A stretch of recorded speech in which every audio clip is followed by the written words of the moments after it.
Hey everyone, welcome to SheaRants for Horror and Supreme. Today I'm talking about Jason X, aka the Jason movie where he goes to space. And yeah, that's pretty much this entire movie. There's nothing really special or interesting about it besides the fact that Jason Voorhees goes into space. And that's pretty much it. So yeah, let's get into it.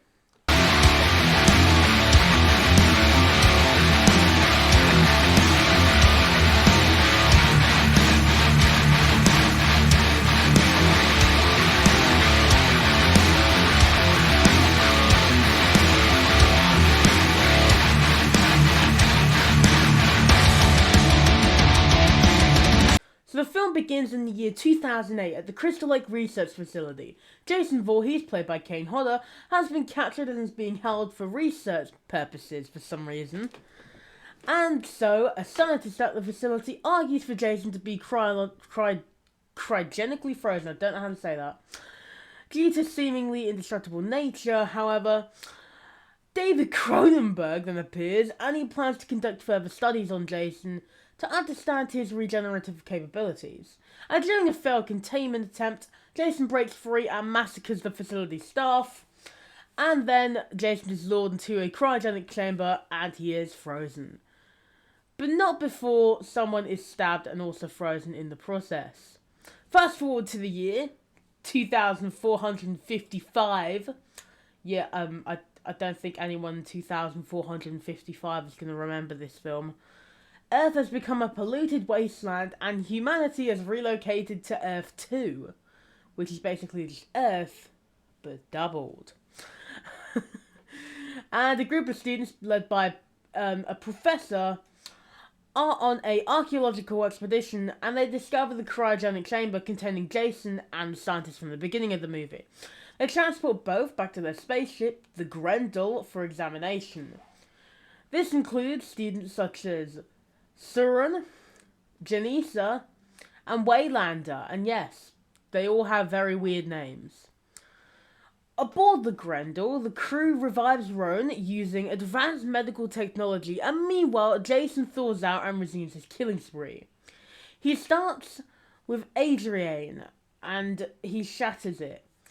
The crew quickly realizes their danger, and they are in just a load of danger, to be honest. It's ridiculous how dumb they are for literally just taking random people onto their ship when one of them is literally a murderer and the other is currently being stabbed. But yeah, they attempt to contain Jason though, once again, and their efforts are futile against his supernatural strength, resilience, and overall teleportation powers, apparently, because yeah, that happens again in this film. It's so stupid when they keep doing it. They say he can't teleport, and then they literally teleport around the place, especially in Jason Takes Manhattan. You can't tell me he doesn't teleport in that one, but yeah. The upgraded Jason, though, called Uber Jason, appears during an encounter with the crew, and Jason is seemingly defeated by the ship's combat android, KM-14, which, I'm just saying, one of the weirdest things happens with this. One of the characters is basically in love with it, and yeah. However, Jason's body is later revived by the ship's nanotechnology, transforming him into a more powerful cyborg version known as Uber Jason. With his newfound strength and enhanced abilities, Uber Jason continues the relentless pursuit of the survivors, and the remaining crew, including KM's head and Sergeant Brodsky, attempt to survive and stop Jason. They devise a plan to evacuate the ship and destroy Jason. They then create a virtual reality simulation of Camp Crystal Lake to distract him, where he briefly relives his infamous past and he murders a bunch of virtual campers. However, Jason quickly sees through the ruse and continues his rampage. And then, as the Grendel is in critical damage impact, the survivors board a smaller shuttle, whatever the hell it is, to escape, and then Brodsky stays behind to confront Jason.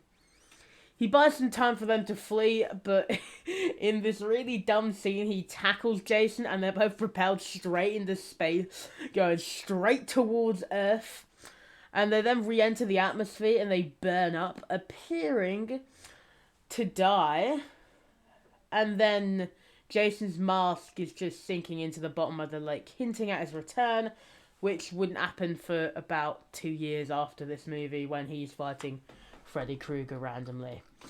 And yeah, Jason X, it's unapologetically campy and over the top. It's a really stupid entry in the franchise. It definitely embraces its absurd premise, but the film's decision to transport Jason into space is very bold and it's just kind of dumb. Like, what's next? We had Manhattan, then we had space, then we get remake. What's going to be next? Saturn? But yeah, it definitely provides a unique backdrop for his killing spree. And while the concept may be outlandish, Jason X leans into its sci-fi elements and creates an entertaining and memorable experience at some points in the movie. Other points in the movie are straight garbage, but you know, at least Kane Hodder's here reprising his role as Jason to deliver the same really mean and angry performance as Jason. He infuses the character's signature style with just a load of anger, which I really enjoy.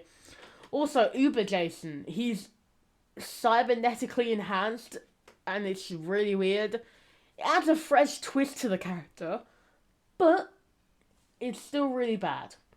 The film's special effects and production design are alright though, like the VFX are good at some points. Other points are pretty bad, but you know, it's alright considering the limited budget.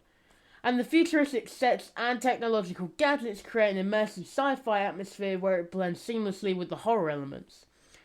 The makeup and practical effects, particularly in the gory scenes, are well executed. The bit where they shove a person's head into, oh my god, what's it called? Oh my god, I've lost it.